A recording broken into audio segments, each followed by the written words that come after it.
Bonjour Norbert Alter. Bonjour Jean-Philippe Detenny. Pour en finir, vous voyez, quand je vous reçois, j'ai le sourire. C'est tellement agréable de vous recevoir. Pour en finir avec le machin, les désarrois d'un consultant en management. Vous êtes professeur à Sciences Po, édition EMS, ouvrage qui nous propose, voilà, qui est issu de décennies de recherche que vous menez, notamment sur l'innovation ordinaire et la coopération. Et évidemment, le consultant, voilà, est en désarroi. Et globalement les entreprises, enfin cette discussion. Puis il y a tout un passage sur les académiques. Je lis un passage. Le consultant se rend dans un colloque. J'avais le sentiment de visiter une expo d'art contemporain. Je ne comprenais rien. Je trouvais ça moche parce que mon inculture m'empêchait de frémir avec les autres.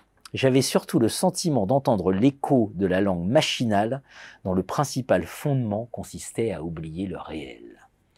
Quand il nous dit ça, il nous dit qu'il n'est pas dans le monde de l'entreprise, il n'est même pas dans le monde du conseil, il est en interaction avec le monde académique.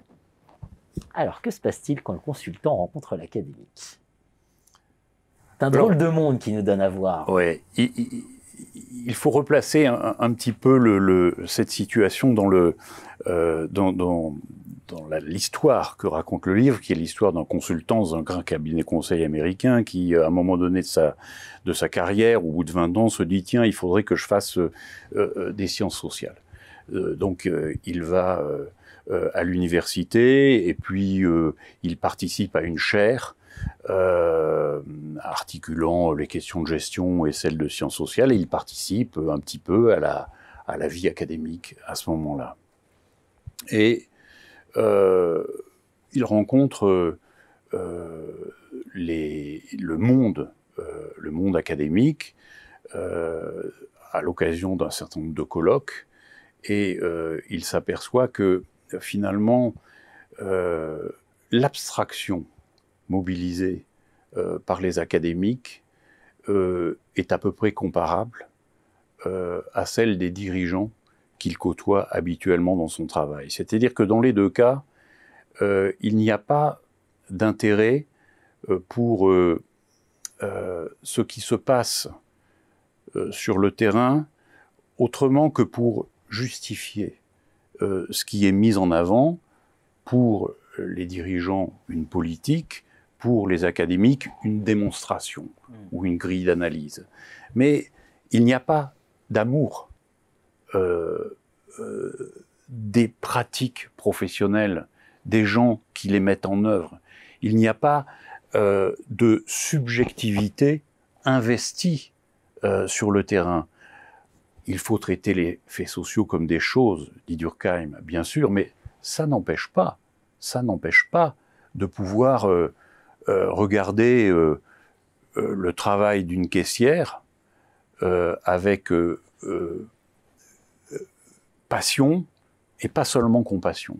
C'est-à-dire que ce qui peut être intéressant quand on observe le travail des uns et des autres, c'est de comprendre ce qui est mobilisé par la subjectivité des personnes qui se trouvent là, et pas seulement de comprendre ce qui les détermine d'un point de vue des analyses sociologiques ou anthropologiques ou psychologiques. Voilà. Et c'est ce qui le gêne, mon personnage. Ce qui le gêne, c'est que les académiques restent perchés dans leur monde de la théorie, même si par ailleurs, ils ont des engagements idéologiques qui sont plus marqués que ceux de mon consultant. Et d'ailleurs, ça le choque. Mais mon consultant, il est vrai, qui est le personnage, a une histoire sociale un peu particulière, c'est-à-dire que il vient d'un milieu populaire. Et quand il rencontre ou les académiques ou les dirigeants, il sent bien qu'il n'est pas à sa place. Pour en finir avec le machin, les désarrois d'un consultant en management. Merci Norbert Alter. Merci.